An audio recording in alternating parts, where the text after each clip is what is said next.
Good morning, children. Welcome to Sri Radha Vallabh Academy.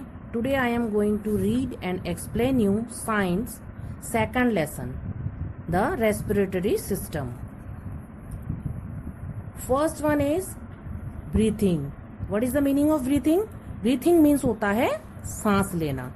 The process during which air rich in oxygen is taken in and air rich in water vapors and carbon dioxide is given out in known as breathing. Breathing क्या चीज है? वो जो process होती है air अपने अंदर लेना और अपने अंदर से छोड़ना. जैसे हम लोग जब सांस लेते हैं उसके साथ में हम क्या करते हैं, जो एयर लेते हैं उसे ऑक्सीजन कहते हैं, उसको ऑक्सीजन के तौर पे हम अंदर लेते हैं और जो वेपर हैं उसको एयर वाटर वेपर हैं उसको हम कार्बन डाइऑक्साइड के थ्रू से बाहर छोड़ते हैं. Next one is inhaling. The process of taking in of air is known as inhaling. Inhaling means क्या होता है? इनहेलिंग मीन्स होता है सूंघना, यानी कोई चीज को सूंघना. The process of taking in of air is known as inhaling. जो प्रोसेस होती है एयर टेकिंग की उसको हम इनहेलिंग बोलते हैं. उसके बाद है एक्सहेलेशन, यानी सांस को छोड़ना, बाहर निकालना. Exhalation, the process of giving out of air is known as exhalation. Breathing is continuous process and occur throughout the life of all organism. जो प्रोसेस होती है सांस को बाहर निकालने की उसे कहा जाता है exhalation. Breathing continue is a process and a occur through the life of all organ. अगर आप ब्रीथिंग होता है पूरी शरीर को सही तरीके से रखने का. अब आ जाइए रेस्पिरेशन. रेस्पिरेशन मीन्स क्या होता है? रेस्पिरेशन मीन्स होता है सांस क्रिया.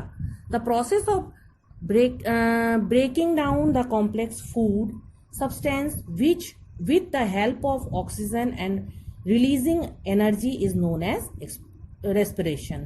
ये जो प्रोसेस होता है breaking down the complex food substance with the help of oxygen releasing energy, इससे जो एनर्जी रिलीज होती है उसे रेस्पिरेशन बोला जाता है. Why do we respire? हम लोग सांस क्यों लेते हैं? All machine need energy to work. आपको ये पता है कोई भी मशीन होता है अपने काम करने के लिए, ऊर्जा बढ़ाने के लिए काम मशीन होता नीड एनर्जी, उनको ऊर्जा की जरूरत होती है काम करने के लिए. Similarly our body also need energy. इस वैसे ही हमारी शरीर को भी एनर्जी की जरूरत होती है फॉर इट्स वेरियस एक्टिविटीज. ये अलग अलग एक्टिविटी से एनर्जी प्राप्त करते हैं. This energy is obtained by respiration of food as we eat. Respiration takes place inside the body cells. ये जो रेस्पिरेशन है ये हमारे शरीर के अंदर ही है. The respiratory system. Respiratory system, the organ that help the respiration together from the respiratory system. Those the various part of respiratory system including nose, nasal passage, wind pipe and lungs. Respiratory system किस किस चीजों से होती है? देखो, nose, nasal and nasal passage and wind pipe and lungs से. अब देखो ब्रीथिंग कैसे करते हैं. One breath means one inhale and one exhale. अगर आप सांस लेते हो तो आप सांस को छोड़ते भी हो, तब हमारा पूरा होता है. Nose and nasal passage. We breathe through nose और nostril. The nostril contain hair. These hair trap dust particle and germs and send clear air for respiration. Those we should always breathe through our nose. We breathe through our nose. हम लोग अपने नाक के द्वारा सांस लेते हैं. breathe through our nose. हम लोग अपने नाक के द्वारा सांस लेते हैं. The nostril contain hair. हमारे नाक के अंदर देखो कुछ सबके होते हैं, आपके भी होते हैं, बड़े अपने भी होते हैं, सबके नाक में बाल होते हैं. This hair trap dust particle and germs. जब हम कोई भी चीजों को सूंघते हैं या बाहर जब सांस लेते हैं खुले हवा में, तो ये जो बाहर की जो जर्म्स होती हैं वो हमारी नाक के अंदर जो बाल है वो कैप्चर कर लेती है, यानी उसको साफ करके हमें सूंघने की क्षमता देती है. We should always breathe through our nose. इसीलिए हम लोग अपना जब सांस लेते हैं तो नाक से ही लेते हैं. विंड पाइप होता है हवा की नली. The air from that nasal passage reach the lungs through windpipe and then divided into two bronchi and then enter into the two lungs. windpipe होती है जो हमारी lungs होती हैं, lungs के वो lungs के साथ में ही रहता है ये through the lungs windpipe and then divided into two bronchi and then enter into the two lungs. ये वाइंड पाइप के द्वारा एयर हमारी लंग्स के अंदर जाती है. अब आ जाइए हम पढ़ेंगे lungs. Lungs are the main respiratory organs in our body. Lungs जो होता है वो हमारी सबसे मुख्य रेस्पिरेटरी ऑर्गन्स होती हैं हमारी शरीर के. They are pair of spongy electric and elastic and bag like structure. जो लंग्स हमारी हैं वो क्या है, एक नरम स्पॉन्जी इलास्टिक बैग हैं.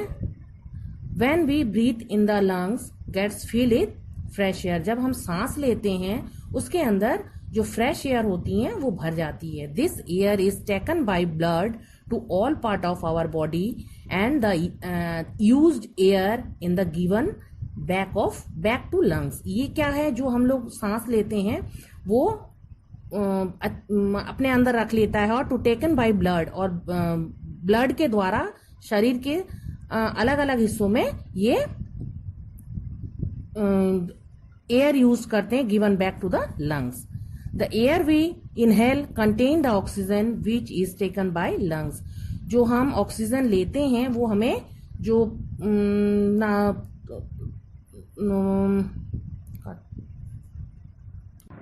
ये जो ऑक्सीजन सांस हम लेते हैं वो ऑक्सीजन के तौर पे हमें लंग्स में पहुंचाया जाता है. उसके बाद वो फिल्टर करके धीरे धीरे पूरी शरीर पार्ट्स में भेजते हैं, और उसके बाद जब हम जो सांस छोड़ते हैं वो कार्बन डाइऑक्साइड के तौर पर हम सांस को छोड़ते हैं.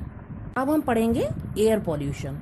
The mixing of harmful components in air is known as the air pollution. Air pollution affect our respiratory system and cause number of diseases. ये जो मैक्सिमम हार्मफुल कंपोनेंट होते हैं वो हवा में बहुत ज्यादातर पाया जाता है. ये इस कारण से एयर पॉल्यूशन होती है, और एयर पॉल्यूशन हमारी शरीर को बहुत बुरा इफेक्ट देती है और अलग अलग बीमारियां भी देती है. The germs present in air enter into the respiratory tract and multiple causing various allergic disease. इससे हमें क्या होती है, बहुत सारी एलर्जी होती है, बीमारियां होती है, डिजीजेस होती है, जैसे स्नीजिंग, कफिंग, एस्थमा, इस टाइप के बीमारियां होती है. पहले स्नीजिंग मीन्स क्या होता है, छींकना. when we inhale the germs we trapped by the hairs present inside the nose, sometimes these particles are not trapped and causes irritation. Those sneezing occur through the particle out. जब हम कोई चीज नाक के द्वारा लेके जाते हैं, कभी कभार ऐसा हो जाता है नाक के अंदर उस एयर जो ये है वो जर्म्स हैं वो ट्रैक नहीं कर पाता. उससे क्या होता है, हमें डायरेक्ट हमारी नाक के अंदर चली जाती है. उससे क्या होता है, हम लोगों की छींकें आती है, बहुत ज्यादा छींकें आती है. अब आप पढ़ेंगे हम coughing. If unwanted particles enter the respiratory tract then cough occur through their particles out. जब हमारे नाक के द्वारा जो जर्म्स अंदर चली जाती है, जो नाक के बाल हमें वो जर्म्स ट्रैक नहीं कर पाता है, उससे क्या होता है, कभी खांसी उठती है, इसे बोला जाता है कफिंग. अब हम आगे पढ़ेंगे अस्थमा. अस्थमा एक बीमारी होती है जिसे एक डिजीजेस होती है जिसे सांस की बीमारी बोली जाती है, उसे इंग्लिश में अस्थमा बोलते हैं. The breathing difficulty that occur due to the allergic disorder is known as asthma. हमें जैसे कभी कभार जैसे मान लीजिए सांस लेने में तकलीफ होती है, आपने भी देखा होगा जिन जो अस्थमा पेशेंट होते हैं उनको सांस लेने में बहुत तकलीफ होती है, उनको सांस लेने के लिए ऑक्सीजन प्रोवाइड कराया जाता है. ये सब बीमारियां हमें ये एयर पॉल्यूशन से आती है. Other than those polluted air causes common cold. कभी कभार हमारी जैसे मान लीजिए एयर पॉल्यूशन के चक्कर में कभी कभार कोल्ड हो जाती है, हेडेक हो जाती है, डिजीनेस हो जाती है, उसके बाद इन्फ्लेमेशन हो जाती है for the lungs of bronchitis. Common cold result from the germs that attack our body resulting in fever, nasal discharge, headache and reding of eyes। जब हमें एयर पॉल्यूशन से बहुत सारी बीमारियां होती है, जैसे मान लीजिए कभी कभार जुकाम, सर्दी जुकाम हो जाती है, फीवर हो जाती है, कभी कभार नाक से पानी बहना, जुकाम होने लगती हैं, उसके बाद हेडेक, सर में दर्द होने लगती है और आंखों में रेडिनेस होती है जो वो हो जाती है। अब हमें प्रिकॉशन पढ़ेंगे। प्रिकॉशन मीन्स क्या होता है, हमें इससे कैसे बचा जा सके, हम इससे कैसे बच सकते हैं। Eating healthy food keep our body healthy and prevent us from diseases. अगर हम हमेशा हेल्दी फूड खाएं तो हम डिजीजेस से बच सकते हैं। Common cold is a communicable diseases, those keep a handkerchiefs in front of your nose while sneezing. उसके बाद जब हमें स्नीजिंग होती है यानी जुकाम होती है, छींकना होता है, उस समय हमें हमेशा केयर रहना होता है। हमें हमेशा साथ में हैंडकरचिप्स यानी रुमाल लेके चलना होता है। जब हमें छींक आए तो सबसे पहले हम नाक के सामने रुमाल लगा के छींका करें। Take personal care of health and hygienic, हमें हमेशा अपने लिए पर्सनली हेल्थ और हाइजीनिक होना चाहिए। In case of sewer cold visit doctor, अगर आपको हल्का सा कोई फीवर आता है या कुछ होता है तो आपको तुरंत डॉक्टर के पास जाना चाहिए। How to ensure healthy breathing, हमें कैसे हेल्दी ब्रीथिंग मिलेगी।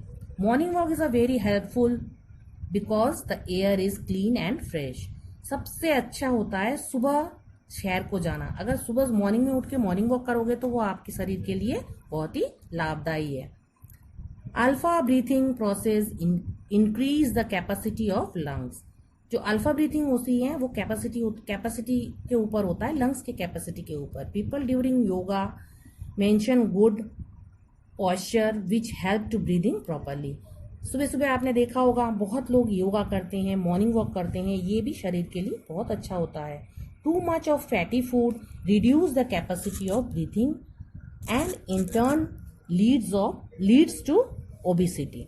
और आप अगर सुबह मतलब हेल्दी फूड खाओगे तो इससे भी आपकी स्वास्थ्य अच्छा रहेगा। This is the structure of lungs, ये है लंग्स।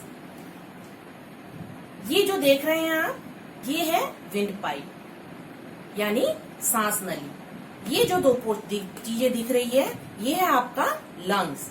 ये जो लंग्स है आपके भी शरीर में होंगे, हमारे भी शरीर में होते हैं, सबके शरीर में होते हैं। ये कहाँ रहती है, चेस्ट के अंदर।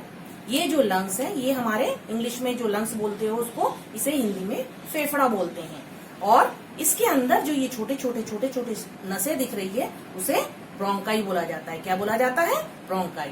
ये जो चीजें हैं ये हमें एयर फिल्टर करके सांस लेने में मदद करती है और सांस छोड़ने में, यानी हम ऑक्सीजन लेते हैं, कार्बन डाइऑक्साइड छोड़ते हैं। ये सारा काम ये लंग्स हमारे लिए करती है।